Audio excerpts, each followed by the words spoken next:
everyone, welcome back to day 10.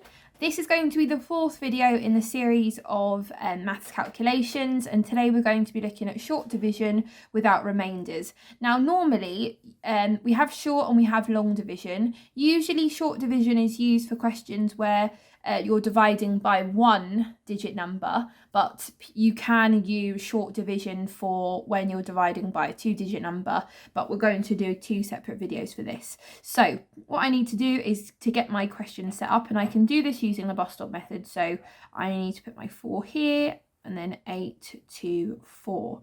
So how many times does 4 go into 8? Well, I know my 4 times tables. 4, 8, that goes in twice, and I don't have any remainders. 4 goes into 2, I can't do that. So now I need to look at this as a 24, which is why I've just drawn a little bridge there.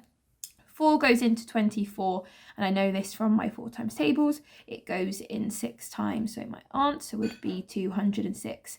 And a way that I could check that that was correct was by doing 206 multiplied by 4, and that should give me an answer of 824. So it's really useful that if you are wanting to check your answer, you can just use the inverse to check. Again, I've given you some examples here if you would like to have a practice. Thanks for watching.